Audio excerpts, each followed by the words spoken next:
everyone and welcome to my channel. In this video, we'll be discussing a simple database management application using Python. We'll be using Tkinter for the GUI and SQLite for the database. This application will allow the users to add, delete, update, and search for the items. So, let's go! Step 1.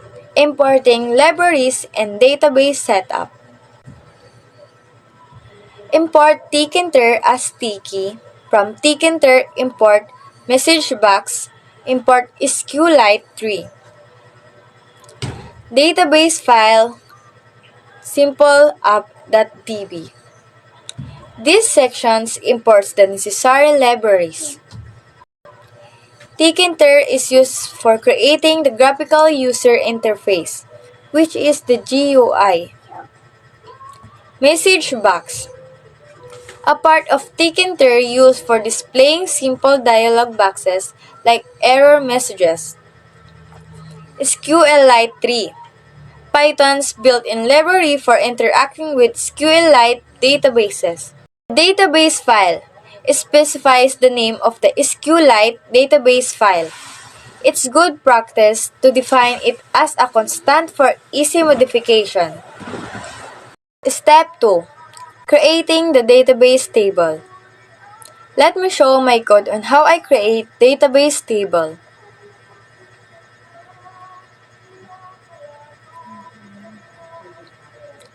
These functions create the items table in the database if it does not already exist.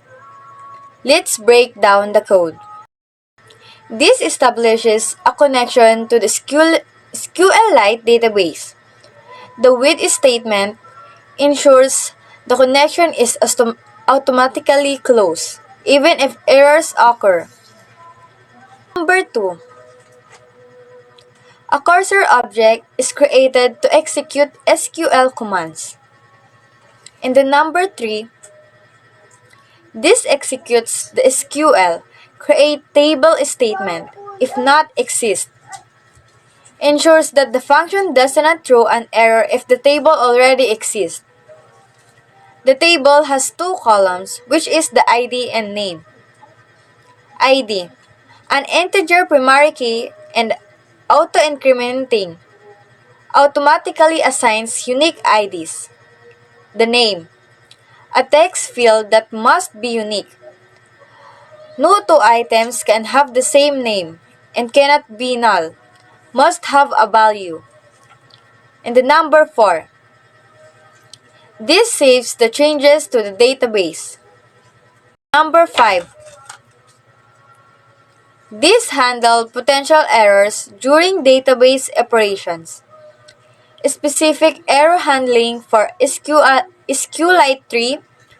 Error provides for more informative error messages. Step 3. Database operations. CRUD are examples implementation of the CRUD operations.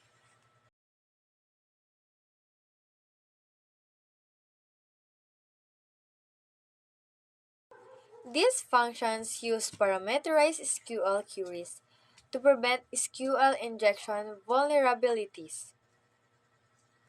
Error handling is included to catch potential issues such as duplicate item names for add item and update item. Number 4. Listing and searching items.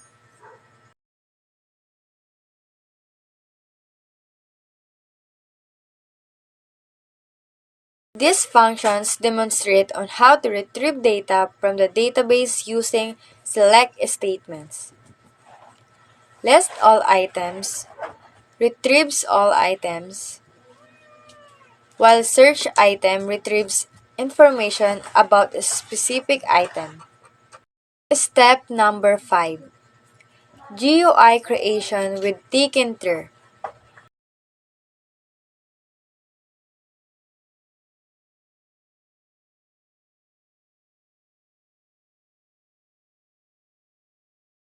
These functions are placeholders. The actual implementation will depend on how you want to structure your GUI. Step number 6. Main functions.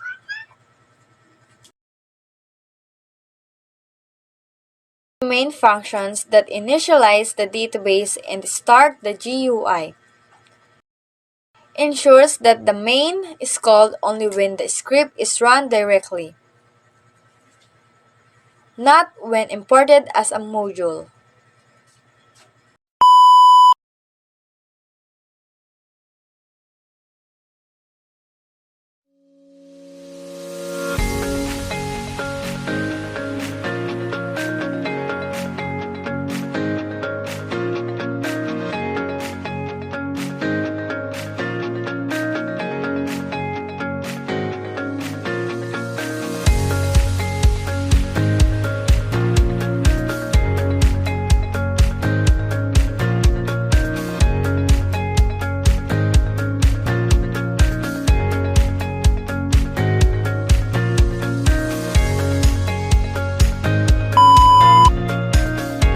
Thank you for watching, guys, and that's all for today.